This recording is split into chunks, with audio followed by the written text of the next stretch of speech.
Welcome to the Dr. Data Show. This is Eric Siegel, and in this episode, I will narrate my recent article in MIT Sloan Management Review entitled, What Leaders Should Know About Measuring AI Project Value.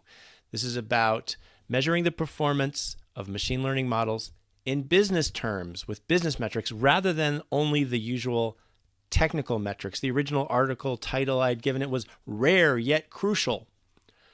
Benchmarking AI's business performance. The top of the article has this quick summary. Most AI/machine learning projects report only on technical metrics that don't tell leaders how much business value could be delivered. To prevent project failures, press for business metrics instead. So before I narrate it, I'll just tell you that this article is adapted from my new book, The AI Playbook, Mastering the Rare Art of Machine Learning Deployment, which is part of the Management on the Cutting Edge series from MIT Sloan Management Review and MIT Press. With that, I will now narrate what leaders should know about measuring AI project value. AI can mean many things, but for organizations using artificial intelligence to improve existing large-scale operations, the applicable technology is machine learning, which is a central basis for, and what many mean by, AI. ML has the potential to improve all kinds of business processes. It generates predictive models that improve targeted marketing, fraud mitigation, financial risk management, logistics, and much more. To differentiate from generative AI, initiatives like these are also sometimes called predictive AI or predictive analytics. You might expect that the performance of these predictive ML models, how good they are, and how much value they deliver, would be front and center. After all, generating business value is the whole point. But you would be wrong. When it comes to evaluating a model, most ML projects report on the wrong metrics, and this often kills the project entirely. In this article, adapted from the AI Playbook, I'll explain the difference between technical and business metrics for benchmarking ML. I'll also show how to report on performance in business terms using credit card fraud detection as an example. Why business metrics must come first. When evaluating ML models, data scientists focus almost entirely on technical metrics like precision, recall, and lift, a kind of predictive multiplier. In other words, how many times better than guessing does the model predict? But these metrics are critically insufficient. They tell us the relative performance of a predictive model in comparison to a baseline such as random guessing, but provide no direct reading on the absolute business value of a model. Even the most common go-to metric, accuracy, falls into this category. Also, it's usually impertinent and often misleading. Instead, the focus should be on business metrics such as revenue, profit, savings, and numbers of customers acquired. These straightforward, salient metrics gauge the fundamental notion of success. They relate directly to business objectives and reveal the true value of the imperfect predictions ML delivers. They're core to building a much-needed bridge between business and data science teams. Unfortunately, data scientists routinely omit business metrics from reports and discussions despite their importance. Instead, technical metrics dominate the ML practice, both in terms of technical execution and in reporting results to stakeholders. Technical metrics are pretty much the only kind of metric that most data scientists are trained to work with, and most ML tools are programmed to handle. Data scientists know better, but generally don't abide, in good part because ML software tools generally serve up only technical metrics. According to the 2023 Rexer Analytics Data Science Survey, which, by the way, I had a hand in helping formulate, Data scientists rank business KPIs such as ROI and revenue as the most important metrics, yet say technical metrics are the most commonly measured. The AI industry has this backwards. As Katie Malone astutely put it in Harvard Data Science Review, the quantities that data scientists are trained to optimize, the metrics they use to gauge progress on their data science models, are fundamentally useless to and disconnected from business stakeholders without heavy translation. Fixating on technical metrics doesn't just compromise an ML project's value. Often, this entrenched habit utterly sabotages the project for two big reasons. First, during model deployment, the data scientist is benchmarking on metrics that don't directly measure business value, so their model is not maximizing value. If you're not measuring value, you're not pursuing value. Second, when the data scientist delivers an ML model for deployment, the business stakeholders lack visibility into the potential business value the model could realize. They have no meaningful read on how good the model is. When business leaders ask for straightforward metrics like profit or ROI, the data scientist is typically ill-equipped to report on these measures.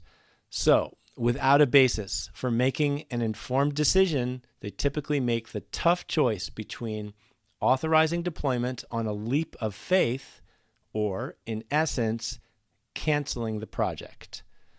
This latter case of wet feet dominates. Most new ML projects fail to deploy. An IBM Institute for Business Value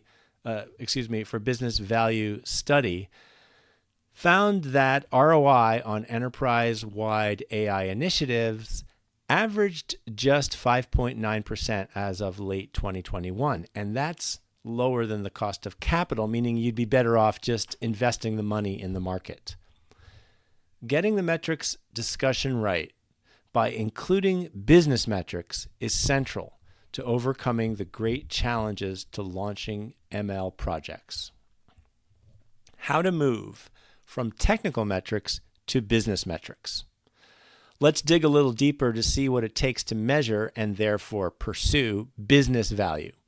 We can often span a mathematical bridge from technical performance to business performance by incorporating the price you pay when a model predicts wrongly.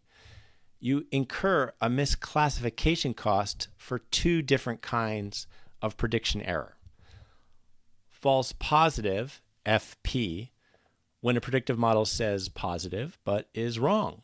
It's a negative case that's been wrongly flagged by the model as positive, also known as a false alarm or a false flag. False negative, FN, when a predictive model says negative but is wrong. It's a positive case that's been wrongly flagged by the model as negative. Accuracy is a blunt instrument. It's one thing to know a model's wrong, say, 12% of the time. That's the same as saying it's correct 88% of the time. That is, it's 88% accurate. But it's another thing, a much more helpful thing, to separately break down how often it's wrong for positive cases and how often it's wrong for negative cases. Accuracy doesn't do that. An example, fraud detection costs. How can you assign a business cost to FP and FN misclassifications? It comes down to how much each kind of error matters. For almost all projects, an FP error matters a different amount than an FN. Take fraud detection. When your bank's model wrongly blocks your legitimate credit card transaction as if it were fraudulent, you're inconvenienced. That's a false positive. An FP, this could cost the bank $100 on average, given that you might turn to another card in your wallet, not only for the current purchase, but also in general. The other kind of error is worse. When the bank's model wrongly allows a fraudulent credit card charge to go through, that could cost the bank $500 on average, as the criminal gets away with the contraband. That's an FN. These FN costs are no small matter. Global payment card fraud losses have surpassed $28 billion annually. The cardholder or an eagle-eyed auditor might notice the bogus charge later, but for card purchases, if it isn't caught by a model on the fly, it's in the wind. In the United States, the bank is usually liable for this loss. By determining the two misclassification costs, we establish a cost-benefit analysis not only for the entire project, but also for each individual decision about whether to hold or authorize a transaction. Then we can add up those individual costs to calculate a KPI for the overall project, cost savings. Sacrificing a little accuracy makes sense. With no fraud detection model deployed, a medium-sized regional bank could be losing $50 million per year. Consider a bank that's issued 100,000 credit cards, and each card sees an average of 1,000 transactions a year, with 1 in 1,000 being fraudulent. To summarize, annual transactions, 100 million. Percentage that are fraudulent, 0.1%. Annual fraudulent transactions, 100,000. Cost per fraudulent transaction, $500, the FN cost. Average cost from fraud, 100,000 times 500 equals $50 million. It looks like crime does pay after all, but before you quit your day job to join the ranks of fraudsters, know that fraud detection can improve the situation. In fact, in the example above, you could save $16 million. The key is developing a fraud detection model that provides an advantageous trade-off between FPs, less costly, and FNs, more costly. For the detailed math, see the sidebar. The name of the sidebar is a fraud detection model's value, the math explained. As it illustrates, calculating the business value is only a matter of arithmetic. So just to tell you about that sidebar, it's available as a pop-up at the bottom. If you click through the show notes to the article I'm narrating, there's a read more button at the bottom and it kind of pops open. Same sidebar available within my book, The AI Playbook, and in the show notes, I will link to a spreadsheet that shows exactly the same calculations in a way that then you can try out changing some of the numbers if you'd like. I'll continue the article. It turns out that, in general, a fraud detection model can only deliver a cost savings by sacrificing a little accuracy. I forgot one sentence before that pertaining to the sidebar. As the sidebar illustrates, calculating the business value is only a matter of arithmetic. It turns out that, in general, a fraud detection model can only deliver a cost savings by sacrificing a little accuracy. For example, the model described in the sidebar is 99.8% accurate, slightly lower than the 99.9% accuracy of a dumb model that simply assumes every transaction is legitimate and therefore takes no action to prevent fraud. In this case, a less accurate model is actually better. To understand why, just revisit accuracy's fatal flaw. It doesn't distinguish between different kinds of errors, treating FPs and FNs as equally bad. Since it doesn't account for different misclassification costs, accuracy oversimplifies for all but very rare ML projects where the costs don't differ. For most projects, accuracy is a red herring. Beyond delivering business value, fraud detection pursues a societal objective. It fights crime. In the example shown, fraud detection blocks more than half of the attempted fraudulent transactions. In so doing, it meets the expectations of consumers. Although people sometimes bristle at having their behavior predicted by models, electronically pigeonholed to receive bad ads, for example, when it comes to using payment cards, many consumers welcome prediction, gladly withstanding the occasional blocked transaction. Conversely, many consumers want to avoid being charged for a purchase they never made. So the typical cardholder has an expectation of fraud detection, though they might not be cognizant of it. Better decisions, better value. By reporting on a fraud detection model's absolute business value, in our example, a cost savings of $16 million, rather than only its relative performance in terms of lift or any other technical metric, business stakeholders are provided with something real to evaluate. They can make an informed decision about whether, how, and when to authorize the ML model's deployment. It's time for a change. Data scientists must report on business metrics as part of their regular practice. Although bridging the divide from technical to business metrics is rare today, it's a problem that's readily surmountable. You will need leaders and data scientists who are willing to rethink the way they discuss and report on ML projects and are rewarded for doing so. This way, you will jointly navigate to ML project success. That's the end of the article. I'll just tell you a little bit more of the sidebar with the actual calculations. The point is that now, even within an article meant for business readers, all the detailed arithmetic, and it's only arithmetic, not calculus, is available for you to at least skim and see that, hey, look, this isn't rocket science. We can evaluate the business value of, we're not talking about how it predicts, we're talking about how well it predicts. So it's really just arithmetic, and we can evaluate the business value of using those predictions to drive decisions. In this particular example, which transaction to hold is potentially fraudulent, but there are plenty of examples targeting marketing similar types of measures. So again, that sidebar, I'm not going to read through all the details, but it's called a fraud detection model's value, the math explained, and then it starts out, let's dive into the math behind the fraud detection example, knowing that although this monumental step is only a matter of arithmetic, it's some very particular arithmetic. And then it's just like kind of a page and a half with a very narrow column. Going through more examples about, look, we're going to block these many transactions, we're not going to let these ones go through. It just shows you the actual numbers. And we have, in the context is that those two established costs, that the average false positive costs $100 and the average false negative costs $500.